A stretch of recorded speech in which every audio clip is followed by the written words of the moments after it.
off, we have so many people to thank. So we're represented by 6 hospitals, from Good Samaritan, my heart and soul, Regional Medical Center. We have Santa Clara Valley Medical Center. We have El Camino Health. We have Stanford Medicine. And I think I hit all 6, right? Someone will let me know if I didn't. But bear with me. If I miss it, I am a stroke survivor.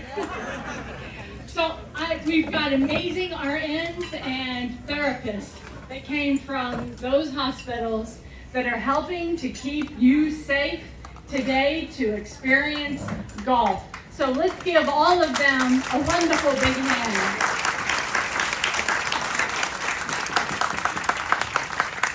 We also have the City of San Jose, Parks, Rec, and Therapeutic that are here that helped assist stroke survivors, made all this possible to keep shade here and to provide a safe environment and help us with all the tables and to make your day wonderful. Let's give a round of applause to the City of San Jose.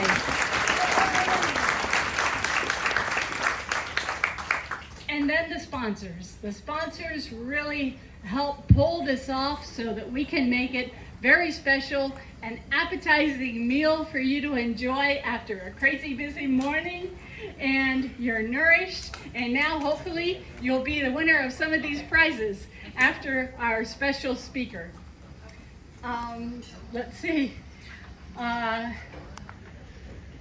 Exhibitors also. You know, we've got exhibitors that are here that have never been here before.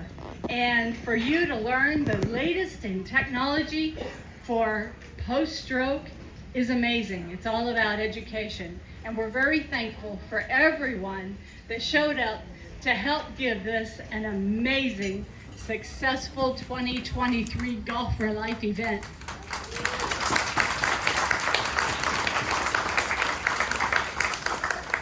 And lastly, it wouldn't exist without Champion the Challenges.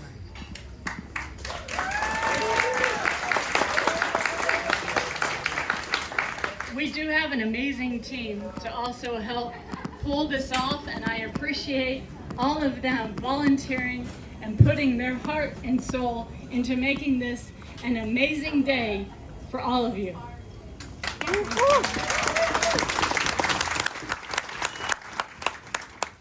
Now, I won't hold it up any longer because this is pretty amazing.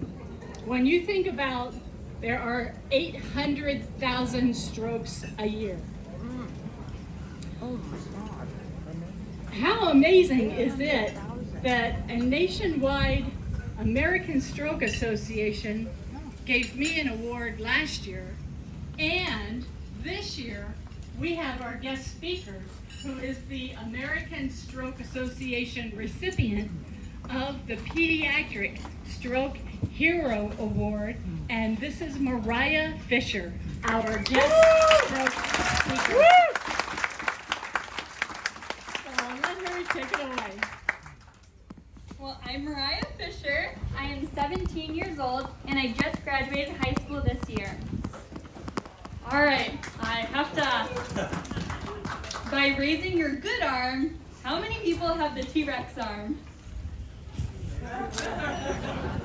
Okay. We should start a T-Rex club. That would be so cool. So 5 years ago, this month, I was ready to play volleyball with my middle school. We got huddled up just before we played. I whispered something to my teammate. I noticed I was talking very strangely, and I was embarrassed. My teammate also noticed I was talking strangely, so she told one of our coaches. The coach told my mom it was probably an allergic reaction. I knew it wasn't because my tongue wasn't swelling up. But my mom wanted to take me to the hospital just to be sure. As we were driving, I was so tired. I had never been this tired before in my relatively short life. It didn't occur to me that it was related to my slurring of words. My mom ran into the ER. I opened the car door because I was planning on going with her, but I ended up falling on the concrete instead. I passed out seconds later. One of my teachers at the time sent my parents one of my projects for class. We had to pick a quote. Mine was, "Life is 10% what happens to you and 90% how you react to it," by Charles R. Swindoll. He was trying to help my parents believe that I would survive. As you guessed, I was experiencing a stroke caused by an arteriovenous malformation or an AVM in my brain. I was 12, by the way. An AVM is an abnormal connection to the veins and the arteries. It can bleed at a much higher rate than normal blood vessels. It's tangled up like a ball of yarn. My hemorrhagic stroke was so severe that they had to take a huge chunk of my skull out for over 3 months to relieve pressure. Yes, it was a craniectomy for those in the medical field. After waking up from a 5-day coma, I was completely paralyzed on my, you guessed it again, dominant side. The stroke also caused aphasia. I personally just lost the ability to express speech. I could understand totally. As you can hear, it's so much better now, you probably can't tell that I ever had aphasia.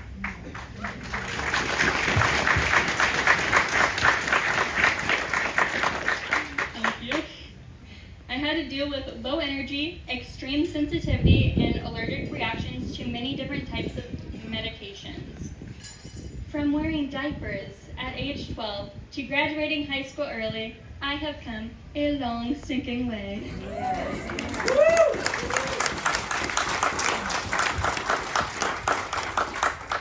I think I speak for all of us who had a stroke. I wouldn't recommend it. 1 star. I had a lot of people tell me some interesting things after my stroke.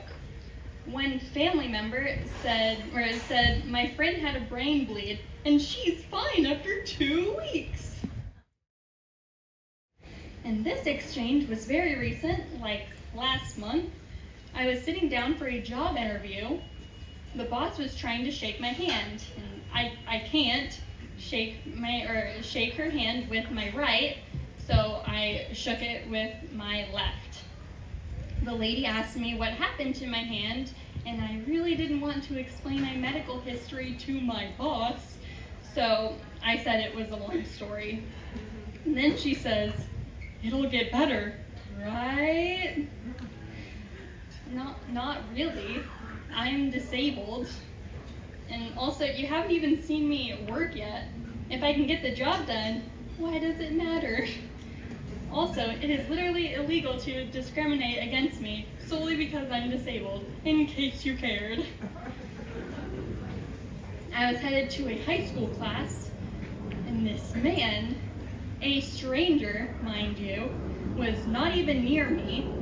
There was a table probably about 6 feet away from me, and he was on the other side of it.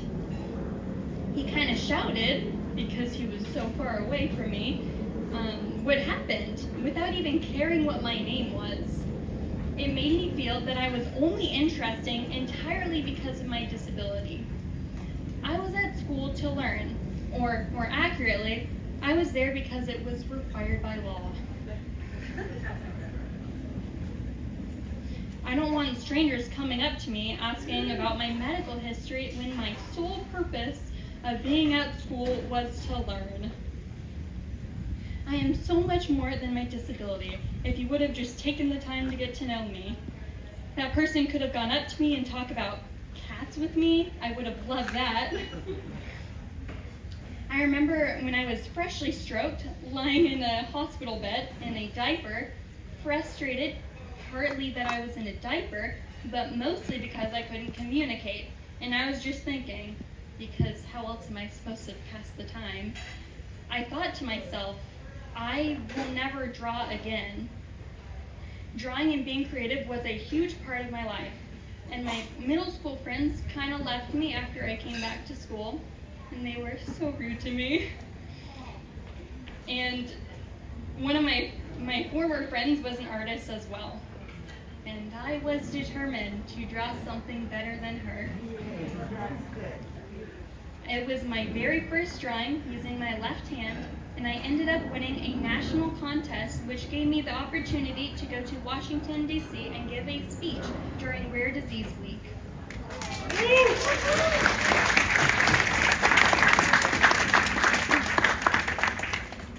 I had always wanted to get my driver's license on my 16th birthday.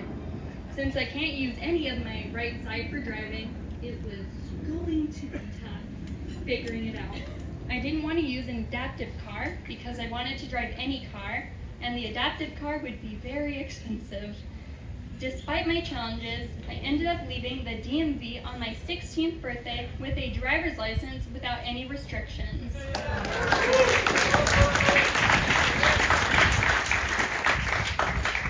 I have some advice for caregivers. Treat people the way you want to be treated.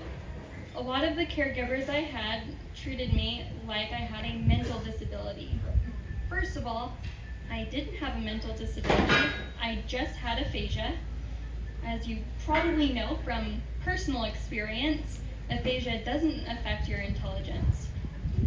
Second of all, even if I did have a mental disability, I am still human and I am worthy of being treated as such. I know you stroke survivors can probably relate to that. And everyone, don't be offended for the survivor. If the survivor makes a joke out of their misfortune, let them. So many people were very offended by me and my family's jokes. Like, I'm laughing, you can too. When I was in a coma, my dad joked, a dyslexic man walked into a bra. And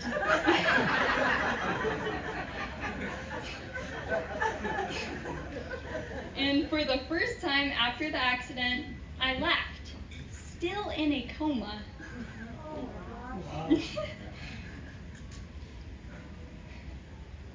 So, point be told, laughter is the best medicine.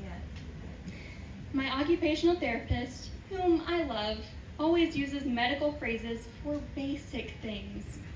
For example, these are not fingers, these are digits. It always makes occupational therapy so much better. But I have a question. Why did this have to happen to me, and why so young? Couldn't it happen to literally anybody else, or at least wait until I was an adult? I'm looking for volunteers. I'm not God, but I think I know the answer.